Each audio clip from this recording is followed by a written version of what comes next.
Malgré des cours très fluctuants, les monnaies électroniques suscitent de grands espoirs. Je crois vraiment que le Bitcoin révolutionne le système monétaire tout entier. On croit assister à une ruée vers l'or. Les voilà! Les méchants garçons. Des Litecoin, des Bitcoins. Certains se sont enrichis grâce aux crypto-monnaies. Si on nous avait dit il y a 2 ans que les cours seraient au niveau actuel, on n'y aurait pas cru.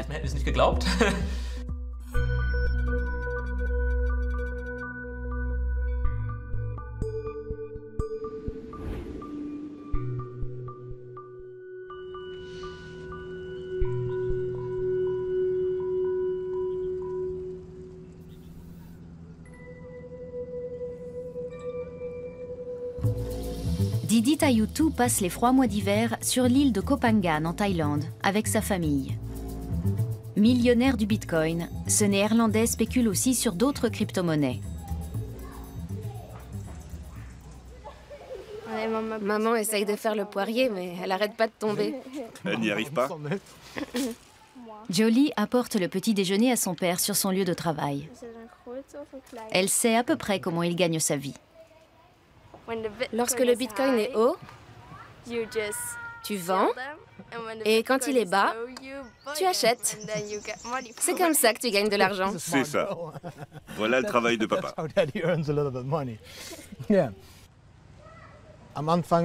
Je commence toujours par regarder le cours du Bitcoin. Je spécule avec 20% de notre capital total. C'est pour ça que je dois vérifier un peu chaque jour pour décider quoi vendre, quoi acheter. Je regarde si les nouvelles du jour sont bonnes ou mauvaises. Elles sont bonnes si le cours monte, elles sont mauvaises s'il baisse. C'est un marché très réactif. Aujourd'hui, les nouvelles sont mauvaises. La Chine interdit le crypto-commerce. Je sais que les cours vont chuter. En 2017, Didi et sa famille ont pris un gros risque. Ils ont échangé la totalité de leurs biens contre leur valeur en crypto-monnaie. Ils ont vendu 2 sociétés prospères spécialisées dans le numérique, une grande propriété et 3 voitures. Avec ce que leur rapporte l'argent numérique, ils veulent pouvoir mener une vie simple et indépendante. Les fluctuations des cours n'effraient pas Didi, qui croit également à l'avenir d'autres monnaies numériques, telles qu'Ethereum, Monero ou Neo. Pour lui, tout a basculé à la mort de son père. Il a alors renoncé à une vie de travail normale. Mon père m'a appelé et il m'a dit « J'ai quelque chose à t'annoncer, tu es bien assis ?» J'ai répondu « Oui, papa ». Et il m'a dit « J'ai le cancer. J'ai encore 1 an à vivre. » Je suis allé le voir. Je l'ai pris dans mes bras. Et j'ai été accablé de tristesse. À ce moment-là, je me suis dit, est-ce que je dois vraiment travailler comme un fou pendant 10 ans, puis tomber malade et mourir, à 48 ans comme ma mère, ou à 61 ans comme mon père? 2 mois après, j'ai vendu mes 2 sociétés, puis mes voitures, et je suis parti en voyage avec ma famille. C'est là que tout a vraiment commencé. Romaine, l'épouse de Didi, ne craint pas non plus que le Bitcoin ne soit qu'une mode passagère. Non, je n'ai pas peur du tout. J'en avais assez de cette vie. J'étais exténuée, je voulais partir de là. Ce n'était plus pour nous. Avant, j'étais très organisée. Le matin, je me levais toujours tôt, à 7 heures, pour préparer le petit déjeuner des enfants. C'était réglé comme du papier à musique. Didi a des projets sur cette île. Il veut convertir d'autres personnes aux crypto-monnaies. Berlin est l'une des places fortes de ces monnaies numériques. Room 77, dans le quartier de Kreuzberg, a été le premier bar au monde à accepter le paiement en Bitcoin. C'est ici que se retrouvent les adeptes de la monnaie virtuelle et les experts de ce secteur. Apparu en réaction à la crise financière, le Bitcoin est indépendant de toute banque, grâce à un système de paiement décentralisé. Aujourd'hui encore, on ignore la véritable identité du créateur de cette monnaie. Depuis 2009, n'importe qui peut acheter des bitcoins sur Internet ou les générer soi-même numériquement. Le nombre de bitcoins étant limité à 21 millions, on peut encore en générer environ 4 millions. Récemment encore, les frais de virement en bitcoin étaient très élevés. Actuellement, ils se montent à environ 16 cents pour une dépense de 12 €. Ces 3 jeunes pionniers de la crypto-monnaie veulent perfectionner la technologie du Bitcoin. Ils vivent dans une colocation du centre de Berlin où ils ont créé leur start-up. Leur journée de travail commence dès le petit déjeuner par un coup d'œil sur le cours du Bitcoin. Till Wendler et Robert Küffner affirment être devenus millionnaires grâce au Bitcoin. Ils ne crient pas victoire pour autant, même si le succès rapide de la crypto-monnaie favorise grandement leur société, Advanced Blockchain.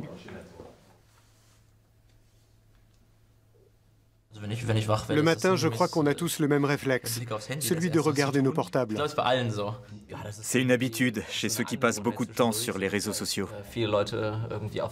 L'entreprise met au point des technologies pour de nouveaux réseaux informatiques décentralisés. Un voyage d'affaires est bientôt prévu pour glaner de précieux contacts de développeurs et d'investisseurs. Votre avion décolle à 9 h, on vient vous chercher à 11h30. Vous passez déposer vos affaires et puis on vous emmène à H-Farm pour le déjeuner. Ça fait une journée bien chargée.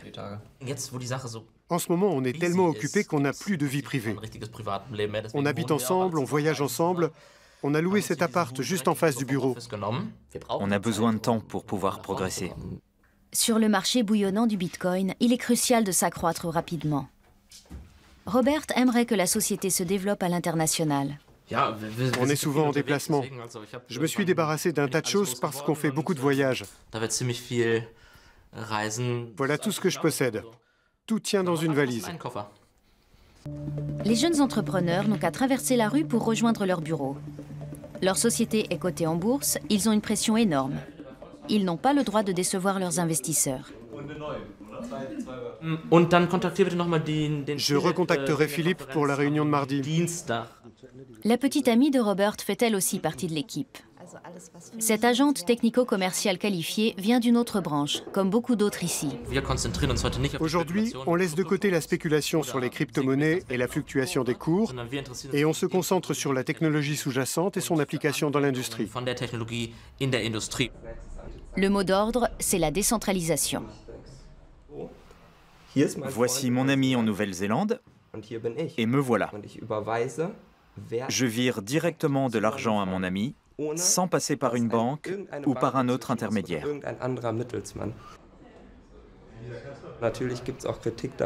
Évidemment, ce système est critiqué, parce qu'aucune instance de régulation ne contrôle si les transactions s'effectuent uniquement à des fins légales.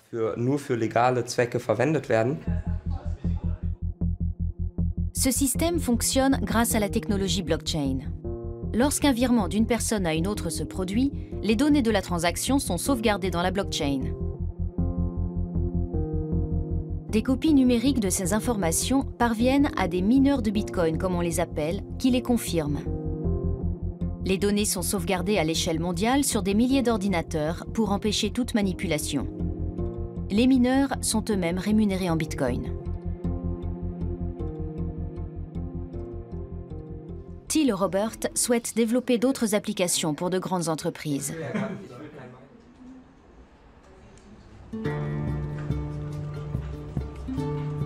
Comme presque tous les jours, Didi et sa famille déjeunent au restaurant. Ici, en Thaïlande, c'est bon marché. À eux 5, ils s'en sortent généralement avec 1 000 € par mois.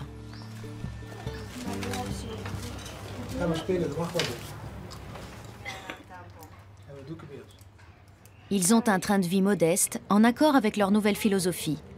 Retourner à une vie simple, malgré leur fortune.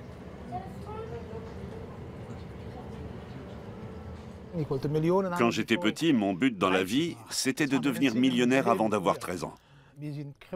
Les gens disent que nous sommes des crypto-millionnaires et qu'après cet engouement passager, on se retrouvera peut-être sur la paille, parce qu'on est sûr de rien. Mais si je misais sur le dollar ou l'euro, je ne serais sûr de rien non plus. Je pense qu'une nouvelle crise vient toujours en chasser une autre. La sécurité dont je dispose, c'est celle d'être heureux avec ma famille et de pouvoir profiter de la vie. Didi paye le repas en Bitcoin. Je vise le QR code et voilà, c'est validé. La transaction est en cours de traitement. Ça prend 1 ou 2 minutes pour que le commerçant reçoive l'argent et c'est terminé. Quand je voyage, je constate que les crypto-monnaies sont de plus en plus acceptées. Où est mon ordi portable? Dans ton sac, je pense. Je ne le trouve pas. Je ne trouve jamais rien. Les Tayutu habitent dans 2 petits bungalows au sein d'un village vacances. Une grosse différence par rapport aux 280 mètres carrés dont ils disposaient auparavant dans leur maison aux Pays-Bas. Il était rangé. Ouf, je l'ai retrouvé. On n'a pas beaucoup d'espace pour cuisiner. Tout est ici. La famille a choisi le dénuement en se lançant dans l'aventure de la crypto-monnaie. Les enfants ont vendu presque tous leurs vêtements et leurs jouets. Le petit nounours est à moi. L'autre est à Juna. L'oreiller aussi. Et ça, c'est à Jessa.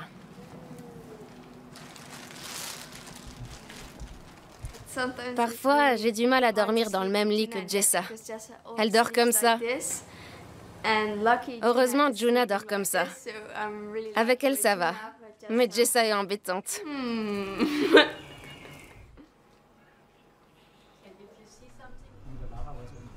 En tant qu'expert local en crypto-monnaie, Didi anime parfois des ateliers. Aujourd'hui, il voudrait se contenter de répondre à quelques emails, mais beaucoup de vacanciers sont curieux et aimeraient en savoir plus sur les monnaies numériques. C'est quoi une blockchain? C'est une espèce de livre de compte, comme un carnet où on enregistre toutes les transactions, les recettes et les dépenses. Ce carnet est ensuite copié 50 000 fois sur 50 000 ordinateurs différents. Si jamais un ordi a un problème, ce n'est pas grave, puisque les 49 999 autres contiennent toujours les mêmes données.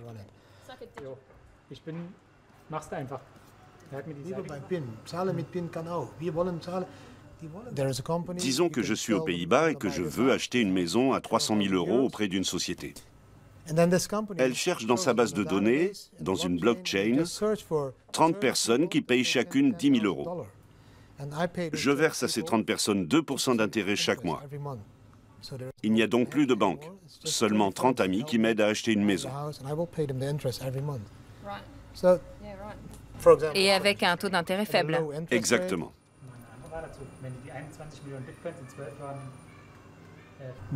Si une blockchain est sur autant d'ordinateurs, elle risque d'être hackée, non?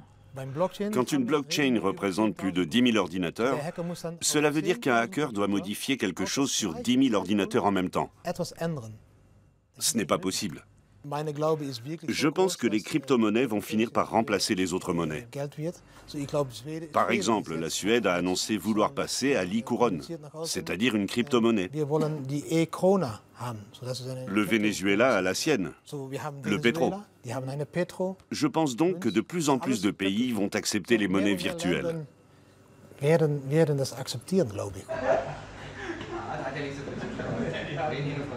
Après 1 heure d'atelier, Didi va rendre visite à un bon ami qui lui a promis une surprise. Kiev, la capitale de l'Ukraine. Ici aussi, un vent de renouveau souffle. La ville est réputée pour ses programmeurs informatiques. Till Wendler a rendez-vous avec des développeurs. Ici, les programmeurs sont meilleurs marchés qu'en Allemagne et plus motivés d'après lui.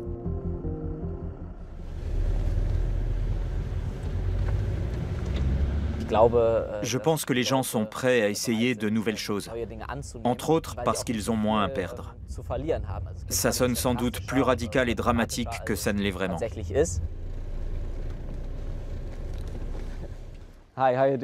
Jusqu'ici, Till a seulement communiqué sur Internet avec ses programmeurs. C'est la première fois qu'il les rencontre. Une vingtaine de développeurs et de web designers travaillent dans cette petite entreprise. Depuis 2 semaines, les programmeurs travaillent jour et nuit sur la page web complexe et multilingue d'Advanced Blockchain.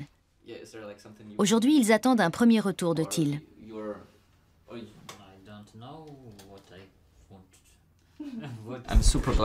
Je suis très content du travail que vous avez fait jusqu'ici. Vous avez été très rapide et efficace. On va continuer comme ça pour les prochains projets. Vous avez lancé le site la semaine dernière. Est-ce que vous savez ce que les premiers visiteurs en ont pensé? Vous avez des données là-dessus? Oui, nous collectons toutes les données. Vous en avez besoin? Nous voudrions surtout des mises à jour pour la version allemande. Mais Thiel cherche encore autre chose. Des spécialistes pour de futurs projets blockchain dans des secteurs industriels très différents. Je pense que notre grand défi, c'est de trouver des gens, pour toi, pour renforcer notre collaboration à Kiev. C'est encore un marché de niche. Nous avons donc besoin de personnes très qualifiées. Nous sommes exigeants sur ce point. La technologie blockchain en est encore à ses balbutiements. Si Thiel et son équipe veulent progresser, ils doivent trouver des programmeurs capables de la perfectionner.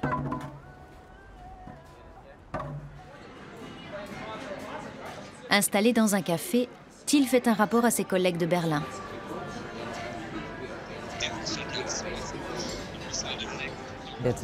La réunion de ce matin s'est très bien passée. C'était important de se rencontrer enfin. Pas de problème pour travailler avec eux sur d'autres projets. Dans quelques heures, Thiel repartira vers Venise pour son prochain rendez-vous professionnel. Didi est en route pour aller voir son ami Chris Bernard, un gérant de bar qui a commandé un ordinateur spécial pour Bitcoins. Évidemment, il en réserve la primeur à Didi.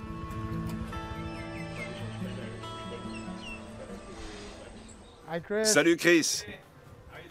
Ça va? Le mineur est là. Ah, tu l'as reçu alors?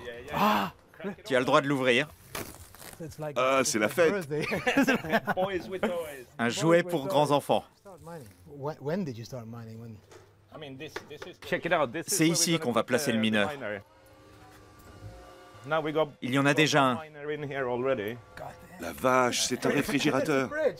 Dans des toilettes qui ne servent plus.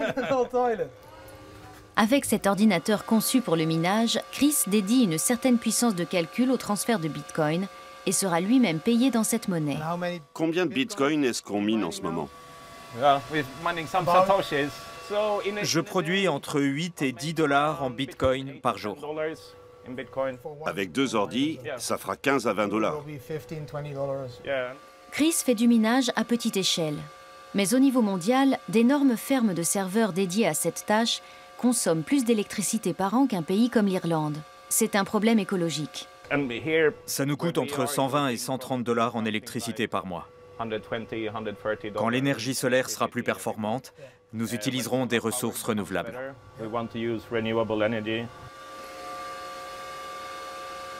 Nous espérons qu'un changement va se produire et nous voulons en être des acteurs. Si on peut gagner de l'argent en plus, tant mieux. Plus il y aura de gens qui minent, plus le Bitcoin sera sûr. Ce sera plus difficile d'attaquer les transactions ou de falsifier les données.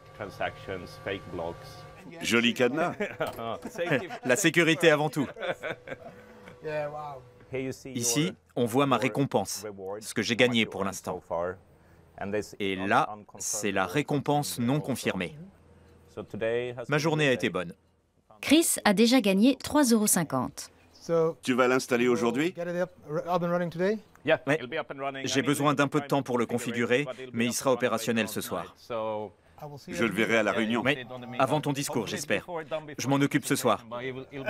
Sur cette table, il ne me rapporte rien. Didi se dépêche de rentrer.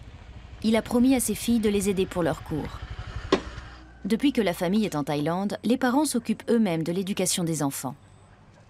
Ils donnent à Jolie un exercice de calcul bien particulier. À la fin de l'année, un Bitcoin vaut 30 000 €. Combien valent 3 Bitcoins? Aux Pays-Bas, la scolarisation est obligatoire. Tout parent contrevenant à cette loi est passible d'une peine. C'est pour cela que Didi n'est plus domicilié dans ce pays. Nos enfants nous ont dit qu'ils aimaient bien apprendre. Ça m'a beaucoup étonnée. Je pensais que les filles n'en avaient pas envie, qu'il fallait leur inculquer des choses de force. Mais elles sont très enthousiastes. Nous faisons ça à notre façon. Je ne veux pas qu'elles retournent à l'école. Je dois donc les convaincre de rester. Elles feront comme elles voudront. Si jamais elles veulent y retourner, elles pourront. Didi privilégie l'apprentissage sur le terrain.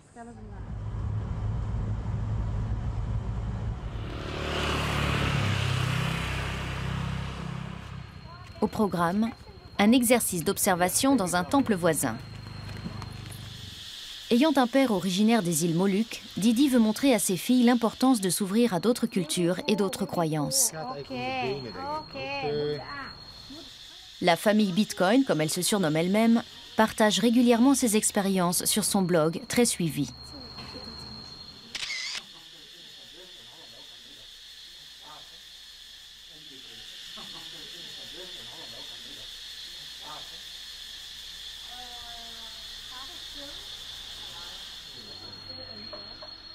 Aujourd'hui, Jolie, Jessa et Juna ont découvert le bouddhisme et appris ses rituels. Quant à Didi, il a encore parlé des crypto-monnaies en public.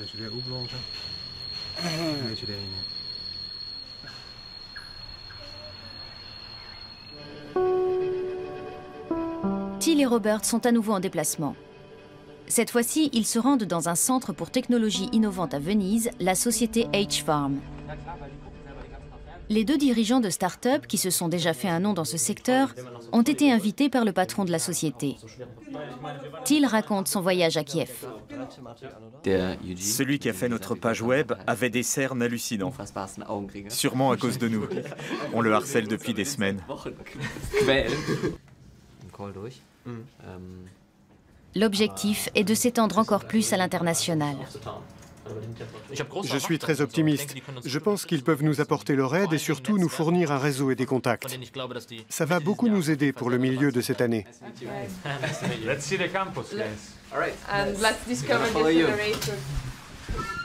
Timothy O'Connell, le directeur de H-Farm, trouve la jeune société Advanced Blockchain très prometteuse et envisage de financer ses prochains projets. Aujourd'hui, il veut faire rencontrer d'autres investisseurs et créateurs de start-up à ses dirigeants. Mais il commence par leur présenter H-Farm. En un sens, c'est aussi un projet financé par l'Allemagne. La Deutsche Bank est notre soutien principal. Les banques jouent elles aussi un rôle dans le milieu des crypto-monnaies. En nouant des contacts ici, Till et Robert espèrent passer à la vitesse supérieure avec leur société. Nous avons des liens avec des développeurs, des chefs de projet. Mais c'est une autre affaire que de collaborer avec des grandes entreprises. C'est difficile de s'agrandir. Je suis absolument d'accord. Il faut faire attention. Si vous avez plusieurs projets en même temps, vous n'arrivez pas à donner aux clients ce qu'ils veulent. À votre niveau, vous devez être capable d'obtenir d'excellents retours de la part de vos clients. Nous avons besoin d'être soutenus par des gens qui savent comment adapter un modèle d'entreprise à partir d'une certaine taille. Timothy O'Connell veut encourager ces jeunes. Même quand un projet échoue, ce qui peut arriver, c'est important d'en tirer une leçon et de s'améliorer.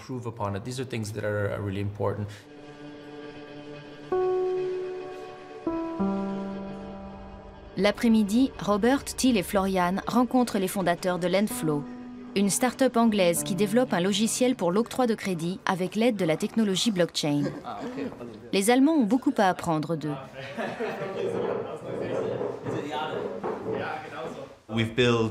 Nous avons terminé la première version, fiable à 84,2%, ce qui est mieux que nos concurrents. À quel niveau de développement en êtes-vous? Quels problèmes rencontrez-vous en ce moment? Nous avons du mal à trouver des programmeurs qui comprennent vraiment comment fonctionne la technologie blockchain. Si nous voulons l'utiliser, ce n'est pas pour frimer, mais c'est parce qu'elle est formidable. Nous cherchons des gens qui comprennent que nous pouvons augmenter leur valeur ajoutée.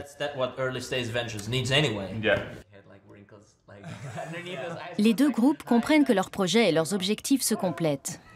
Une collaboration serait sûrement fructueuse. J'espère que nous arriverons à travailler ensemble.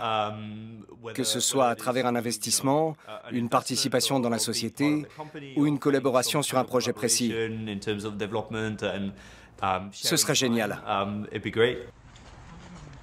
Après une journée de 14 heures, place à la détente. Pour que l'entreprise décolle vraiment, il faudrait un grand projet. Tout dépend de la confiance des investisseurs. Mais au moins, les jeunes entrepreneurs semblent arriver progressivement à trouver des programmeurs et des partenaires. Je pense que les rencontres d'aujourd'hui ont donné de très bons résultats. Je trouve ça très bien que nous ayons pu nous voir. Je crois que nous ferons quelque chose ensemble. Il reste encore à déterminer précisément quoi, mais ça ne se fait pas entre deux portes. Le lendemain, les trois amis prendront à nouveau l'avion, cette fois-ci pour la Floride. En Thaïlande aussi, on organise des réunions. Chaque jeudi, au Crow Bar, le bar de Chris, les amateurs de crypto-monnaies se retrouvent. Dans la pièce voisine, le nouvel ordinateur mine des bitcoins à tout va. Ça y est, ça marche. Les voilà, Les méchants garçons. des Litecoin, des Bitcoins. Ils minent comme des fous.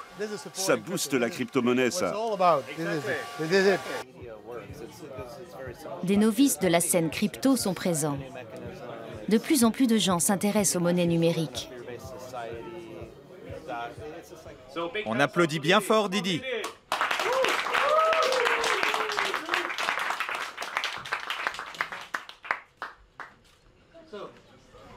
Merci d'être venu à cette réunion. Je vais vous raconter comment j'ai été mordu par la fièvre du Bitcoin. Ils sont nombreux à envier sa liberté financière. Tous ces types importants bourrés d'argent n'arrivent pas à admettre que les crypto-monnaies vont tout remplacer. Ce n'est pas grave. Laissons-les tranquilles avec leurs euros, leurs couronnes, leur pétrole, leurs dollars. Pas de problème. Nous avons notre système monétaire qui sera la nouvelle monnaie. Une rumeur relayée par les médias fait frémir les fans de Bitcoin. La blockchain aurait des liens cachés avec des réseaux pédopornographiques. Pour Didi, c'est du vent. Dans les années 1990, à l'arrivée d'Internet, on pouvait lire dans tous les journaux, papier forcément, qu'Internet était un repère de criminels, de dealers, de pornographes, et que personne n'échangerait jamais par mail, à part les nerds. Si une seule personne au monde peut me montrer une photo pédopornographique qui vient de la blockchain, je lui donnerai un bitcoin. C'est tout bonnement impossible. Ce soir, Didi et ses amis ont fait quelques nouvelles recrues.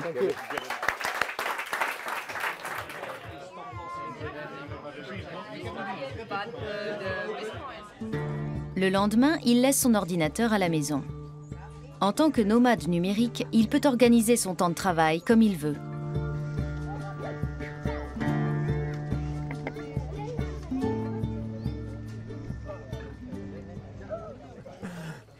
Je voudrais 3 noix de coco. Ici, on paye encore en argent liquide. Didi ne peut pas totalement se passer de la monnaie locale. J'espère qu'à l'avenir, toutes les enseignes accepteront le bitcoin. Je pense vraiment qu'elles le feront. Dans des pays comme celui-ci où circule beaucoup de liquide, comment sécuriser son argent quand on n'a pas de compte en banque? Je pense que la crypto-monnaie est la meilleure solution dans ce genre de cas.